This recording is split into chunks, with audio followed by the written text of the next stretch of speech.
Hey everyone, so One Piece chapter 1073 just came out, and this was another absolutely insane chapter right off the back of 1072. There's so much to talk about, and the start of One Piece's final saga is turning out to be a lot crazier and much more surprising than I think any of us could have expected, because we've got to talk about Stussy, the Weevil situation, one of the Gorosei making their way over to Egghead Island with a lot of potential coming out of that little plot line. We were talking about that earlier on stream, both in terms of what this could mean story-wise for what's about to happen, and I think character-wise what this could be setting up. And then lastly, of course, we can talk a little bit about the Seraphim and what to expect from them, although I have a much bigger video coming out about the Seraphim this next Tuesday, so watch out for that. So before we get into it, make sure to subscribe, and make sure to get your copy of The Journey of One Piece, an absolutely beautiful, one-of-a-kind painting by Jesse Martin that depicts the entirety of the story in this fantastical, galactic depiction of the whole series. You can get it in the Mord store, link in the description below.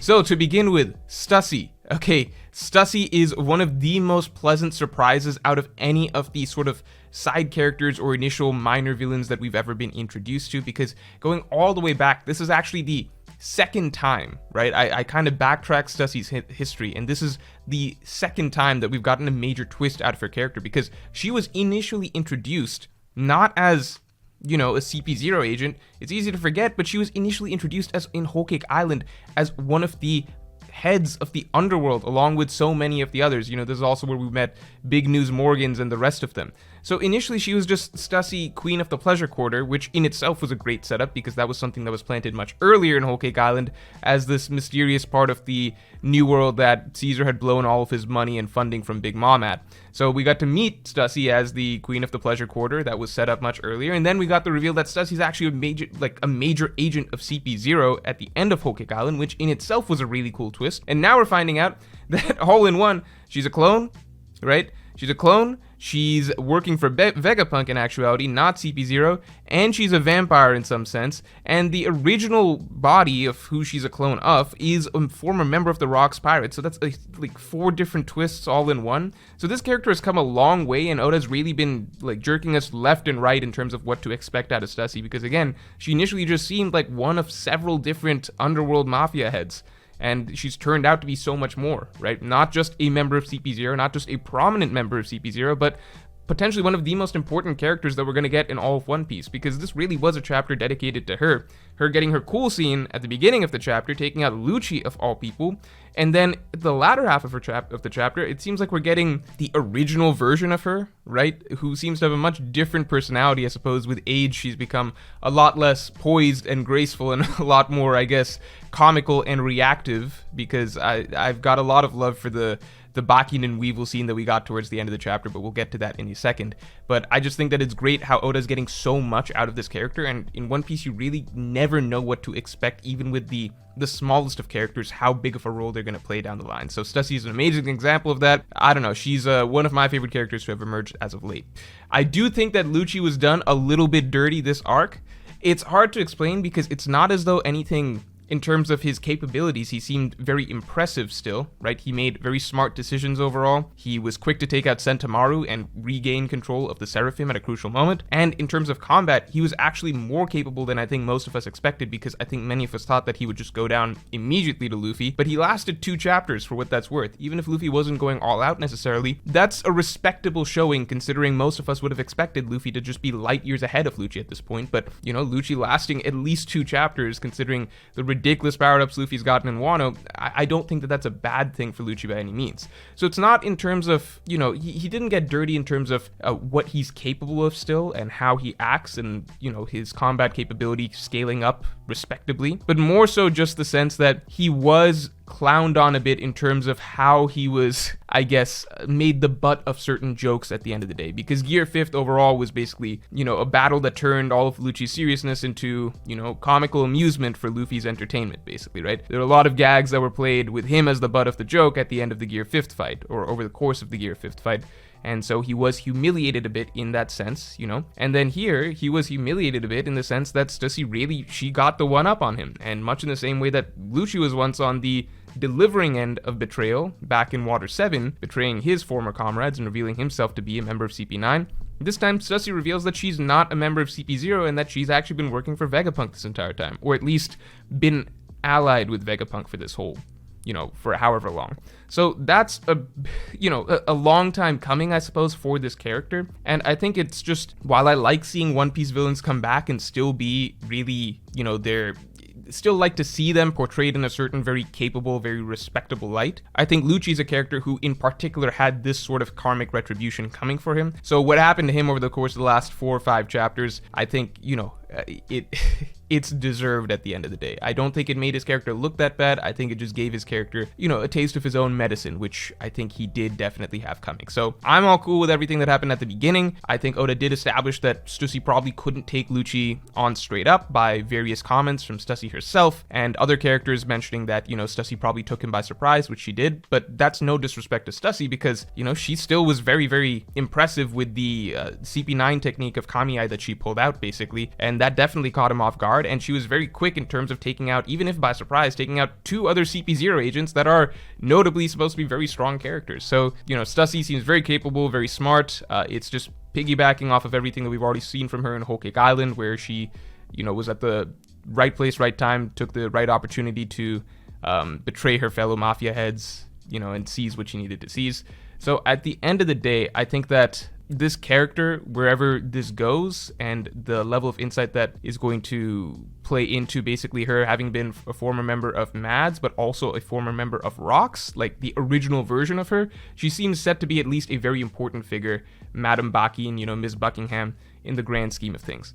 Very excited for more Stussy going forward, and Bakin going forward. Now, in terms of the Seraphim, I'm going to save most of my thoughts on them for a Tuesday video. The Zoro Mihawk Seraphim interaction was interesting. I think that the Mihawk Seraphim, at the very least, I think it showed the Mihawk Seraphim in a good light and Zoro in a good light, in the sense that the Mihawk Seraphim was taken aback by Zoro's strength, it appeared, that Zoro was able to stop his attack. And at the same time, it didn't faze him too much in that the Mihawk Seraphim was able to push Zoro back. You get Sanji having a good scene, being very fast, faster than the lasers, right? You got a decent little moment for Zoro in that he can hold off the Mihawk Seraphim perfectly fine, it seems, and the Mihawk Seraphim, as we know, is very, very strong, having cut Amazon Lily, essentially the mountain at the center of Amazon Lily, in half, and having given Blackbeard a Yonko, a decent moment of I guess, I don't want to say he scared Blackbeard, but he definitely gave Blackbeard a good surprise and shook him up at least for a moment, at least because Blackbeard likely wasn't expecting a character that strong to pop out of nowhere. So the Seraphim definitely, I think,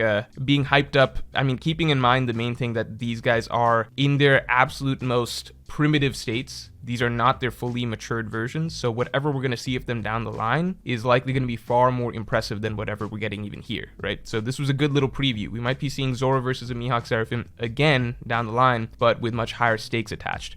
Although, I think that we're not going to end the fight right here, because the way that this chapter ended was with one of the Gorosei, of all people, showing up here. And we got a full name and everything like that, which I can't say off the top of my head, but it was a pretty grand name. Look, I'm not going to jump on board the train that the Gorosei are supposed to be very strong. A lot of people are now scaling the Gorosei. Are they stronger than the Admirals? Are they stronger than the Yonko and everything like that? I think that that's kind of ridiculous and throws away a lot of the general significance of portrayal and scaling throughout the One Piece world. I think the simplest way I can put it is that when the Gorosei were introduced to us initially, it wasn't with much fanfare. They were really just introduced as political figures. If you go back and read those chapters, what was more hyped up for us at the moment was that, oh, these strong pirates are showing up. Doflamingo, Kuma, this guy Sengoku, the head of the military, he's showing up for the first time. The Gorosei were really never portrayed, at least in their initial appearances, as that big of a deal in terms of combat strength. And I think throughout the series, if you look at any strong character, Admiral, Yonko, even first mates and things like that of Yonko crews, these guys, Oda really goes out of his way to give a sense of their power and their presence in the story as soon as they're introduced, so that, you know, we're made to feel the weight of a very strong character being introduced. And Oda has never written the Gorosei like that. So I think it would be almost kind of arbitrary and kind of a disservice to Oda's writing style if all of a sudden he just says, you know what, these guys are really, really, really, really way stronger than any of the other characters we've met so far, because, I don't know, it just takes away sort of the gravity of what he's been doing with all of these other characters with their initial introductions and everything like that so far. So, I don't think that the Gorosei are that strong. I think the simple reason the Gorosei is being brought in here, right, plot-wise, is so that, as we know, the hierarchy that we've been being fed so far repeatedly, and this was something that was pointed out to me in the stream that I just did by many of my viewers, that, look, the Gorosei are probably being brought in so that they can take control of the Seraphim again, because we've seen the Seraphim go back and forth. We've seen them go from Sentomaru back to CP0, back to Vegapunk, back to CP0, back to Vegapunk, and now that it seems like everything has calmed down, things are set to normal, the Strats can escape, well, Kizaru's coming in, and a Gorosei member's coming in, and the Gorosei member coming in means that the Seraphim are about to switch sides again. So I think that's the bigger combat threat that is associated with the Gorosei member arriving. Not to say that the Gorosei member might not be at least decently strong himself, but I just feel like that's the bigger threat that he carries with him, that his arrival means that it's the end-all be-all. He has absolute command over the Seraphim, even above Vegapunk. So that's going to be a game changer, and it times up perfectly with Kizaru and the Marine Forces arriving, because that's what sets off, I suppose, the final battle for this arc, which is what we've been building towards for such a long period of time. So the other main reason that I hinted at towards the beginning of this discussion was, so if plot-wise that's why it's important that the Gorosei member's arriving right now, what about character-wise? What can we get storytelling-wise out of this guy? So I think that I don't want to make any assumptions about the Gorosei's character, because I've seen people talking about, maybe they're not such bad guys, maybe they regret many of the things they have to do. I don't know about any of that. I will say that we are set right now to get some insight into Bonnie and Kuma's backstory. Whether we get the full thing, or just major chunks of it, or just Kuma's end, I don't know. But whatever we're about to learn is going to be very directly related to the Celestial Dragons, as they are the characters that most directly caused Kuma's suffering, the ones that punished him the most essentially for rebelling against the world government. And because of that, I feel like the Gorosei, no matter what, as the main minds among the Celestial Dragons, they're likely going to have been key decision makers in whatever happened with Kuma, which means that I think we are about to likely get a backstory that delves into Kuma's tragic past, which would also frame the Gorosei and the Celestial Dragons as primary villains or primary antagonists, I suppose, the main ones that made Kuma suffer over the course of this backstory, which of course is establishing why the Celestial Dragons are the final villains of this final saga, right? So early on in the storyline, the Egghead Island arc, we're getting a backstory that's going to be likely directly related to setting up the evils of the antagonists in a very personal way for the end of this saga, which is why by the end of that backstory, that would probably be around when the Gorosei member arrives and everything like that. So it's kind of just playing into the conflict that we're going to get to read about with Kuma's backstory by having one of the primary villains or a representative of those villains that played the villainous role in Kuma's backstory showing up to the island by the time the normal story resumes. I don't know if that makes any sense, but what I'm basically saying is backstory coming, setting up the evils of the Celestial Dragons in an even more personal way than we've had before, following the story of a man who suffered at the hands of the Celestial Dragons. Story ends. That's a good time to have, put a face to the villains that, we just followed, right? And have that face show up in the main story to kind of carry on from where the backstory just left off, right? We're reading about Kuma suffering at the hands of Celestial Dragons. Let's have one of the main Celestial Dragons show up at the end of this backstory to carry on sort of the through line of this conflict. So that's what makes sense to me. It might lead to some interesting interactions between Bonnie and the Gorosei member, maybe the Strats and the Gorosei member, because the Strats have not met these guys yet. Some people even mentioned Luffy punching the Gorosei the same way he punched Charlos at the end of Sabaody, and we know the parallels that are there. But to me, it just makes a lot of sense, right? Backstory, establish villains for the final saga, end the arc with one of those villains actually showing up and having some interactions with them. Imu would obviously be the most significant, but it's way too early for someone like him to show up, so why not a Gorosei member instead? I don't know. Seems like a good setup. Lastly, let's talk about Weevil and Bakin. Bakin, obviously, I think Bakin's... It's funny because old Stussy and young Stussy, both of them are growing on me, right? It's just... I don't know. It's two very different personalities. I would never have pegged them for being the same. But, people age in interesting ways, and obviously the clone's going to have somewhat of some personality differences from the original because, they've gone through different paths and everything like that. But I think it's pretty likely at this point that Weevil is a clone, right, of Whitebeard's, a failed clone in some senses, and that Bakin does consider that to be the same as being the son of Whitebeard, right, which is why she's so adamant that this is the case. Just go talk to Vegapunk.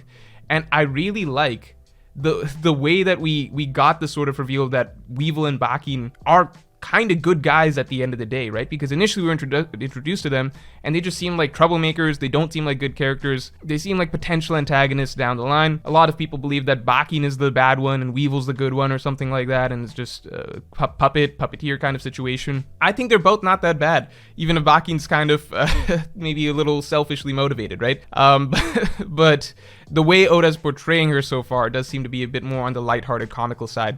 And Weevil's moment, I really, really like that moment. I was genuinely really, really happy and surprised. You can go check out the stream, my reaction to Weevil's arrival to protect the people of his father's island, because it was one of these sadder scenes, and it portrays something that I think a step further in the One Piece world than we already thought, which is that we already knew that islands that are abandoned by the Celestial Dragons because they can't pay the gold are ransacked by pirates, so that's already really, really bad. But now this is going one step further, where because they're unable to pay the Celestial Gold, forget pirates, even Marines will go and hound these islands because they're not warranted any form of protection or even any sort of respect or acknowledgement as humans, as is pointed out in this chapter. So it does go to show both sides of the evils of the One Piece world, pirates and Marines.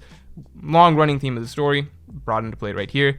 And seeing Weevil come in at a moment like this, him of all people, I don't know, it was really fun to see. You know, I never thought that I would be excited to see Weevil having a heroic moment in One Piece, but you know, this is just how One Piece works. So certain characters surprise you. And to hear that Ryukogyu, Green Bull of all people, captured him, I mean, it's a bit of a reminder that just because Green Bull ran from Shanks, that doesn't mean Green Bull is weak, right? He was introduced, he had captured King and Queen pretty handily. Whatever you believe, however you believe King and Queen may have been not quite at their full strength, perfectly fair, but nevertheless, the fact that Green Bull did it so easily and without trouble, it does speak to his strength, right? And he was able to hold off the Scabbards a good deal. You know, Green Bull is an admiral at the end of the day. Him being able to capture Weevil should be no surprise. And I think that the Shanks moment is what stands out in our heads, but we just have to remember that this man has done a lot of other impressive things along the way as well in a very short amount of time. The Scabbards, King and Queen, and now Weevil, all strong characters that he's been able to handle just fine. No shame in having to run from Shanks. Well, there is in that. It is fairly shameful how he went about it, I suppose. But in terms of his strength, I don't think he's a character that should be doubted at this point in time. So that's a nice little decision that Oda made. He could have said Fujitora caught him, or Kizaru caught him, but Oda's making sure that Green Bull's continuing to have his, I guess, his feats hyped up in the story because he is such a late addition to everything. So I got a good video on the Seraphim coming out at the end or at the start of next week. Watch out for that. And if you enjoyed this video, then definitely like, comment, and subscribe, and make sure to get your copy, your painting of the Journey of One Piece, a seriously beautiful one-of-a-kind painting that you're not going to find anywhere else, in the Mord store, link in the description below.